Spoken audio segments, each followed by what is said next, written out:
Hi everyone, I'm Joel Norman, and it's time for your Toros Report for November 3rd, 2021. It's a busy weekend coming up for Mason City as they will play 3 consecutive games in a row beginning tomorrow night. Before we take a look at the upcoming action this weekend, let's take a look back at how the Toros fared last weekend. Granite City picked up a 5-2 victory in the weekend opener against Mason City. The Lumberjacks led 1-0 after outshooting the Toros 13-3 in the first period, and then added 3 more goals in the second period.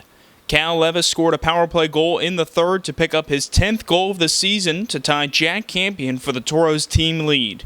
Levis has now scored 6 of Mason City's 10 power play goals himself, and each of his last 4 goals have come on the man advantage. Dylan Schmidt cashed in on a turnover just under 5 minutes later to bring the Toros within 2 goals, but Granite City added an empty net goal in the final minute of regulation to ice the game. Saturday's game was tight as Granite City took a 1-0 lead into the first intermission, but Schmidt scored again after whacking home a rebound after a wraparound attempt by Shota Kaneko to tie the game up late in the second period. Neither team scored in the third, but Mason City took a late penalty that stretched into overtime. The Lumberjacks cashed in on the power play 29 seconds into the extra frame to pick up the weekend sweep. The Toros remain in second place in the West Division and are 11 points out of first place. Last weekend marked the first time this season that a member of the Toros' top line did not find the back of the net. In the previous 10 games, either Carter Newpower, Jack Campion, or Sota Isogai picked up a goal for Mason City. The bright side for the Toros is that they did find some depth scoring this past weekend that carried over from the weekend prior. Dylan Schmidt looks to keep rolling this weekend as he carries a 4-game goal-scoring streak into this trio of games. He's found some chemistry with Shota Kaneko, who has 1 goal and 5 assists in the last 4 games after missing 5 games due to injury.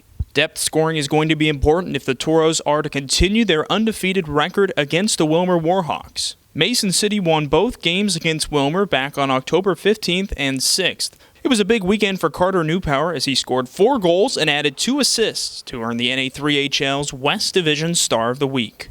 After facing Willmar, the Toros go on the road to face the New Ulm Steel on Friday and Saturday. These will be Mason City's first 2 games against the Steel this season and won't see them again until the middle of January. Tomorrow's game is the final game in a stretch of 6 consecutive home games for the Toros. Mason City has won 3 games so far, with all 3 of those wins coming on the first 3 games of this homestand. First, they picked up a win over Willmar before picking up 2 more against the Minnesota Loons. Tomorrow is the first day of the Toros' No Shave November contest. Simply come to the arena clean-shaven, sign up as a participant, and then come back on Black Friday, November 26th to be eligible to win.